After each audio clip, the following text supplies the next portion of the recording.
તો એક તરફ લોકસભા ચૂંટણીની તારીખ જાહેર થઈ છે તો બીજી તરફ કોંગ્રેસ દ્વારા આગામી 12મી તારીખે યોજાનારી કોંગ્રેસ વર્કિંગ કમિટીની બેઠકને લઈને તડામાર તૈયારીઓ કરવામાં આવી રહી છે।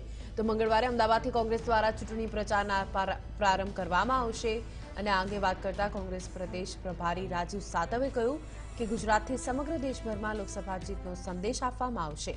આ સાથે આગામી દિવસોમાં તમામ 26 બેઠકના ઉમેદવારોના નામ જાહેર કરવામાં આવશે। તો કોંગ્રેસ પ્રદેશ અધ્યક્ષે સરકાર પર આક્ષેપ કર્યો કે વડાપ્રધાનના કાર્યક્રમોને કારણે તારીખો જાહેર કરવામાં મોડું થયું છે। તેમણે લોકસભા ચૂંટણીમાં ભાજપ કરતા પણ વધુ બેઠક જીતવાનો વિશ્વાસ વ્યક્ત કર્યો હતો।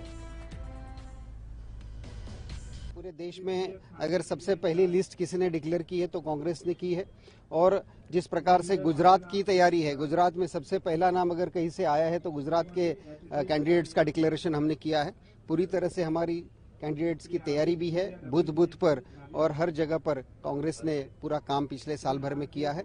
विधानसभा की चुनाव में जो रिजल्ट हमें आए थे वो हम तो ट्रेलर के रूप में देख रहे हैं, सही पिक्चर अभी बाकी है और जो लोकसभा में दिखेगी।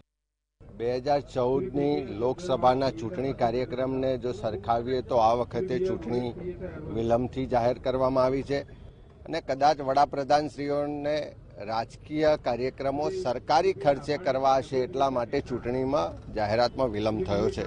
પણ આજે જ્યારે ચૂંટણીની જાહેરાત થઈ છે ત્યારે સમગ્ર ગુજરાત પ્રદેશ કોંગ્રેસ સમિતિની ટીમ તૈયાર છે અને આવનારા ટૂંક સમયમાં તમામ 26 બેઠકના ઉમેદવારોની જાહેરાત કરવામાં આવશે।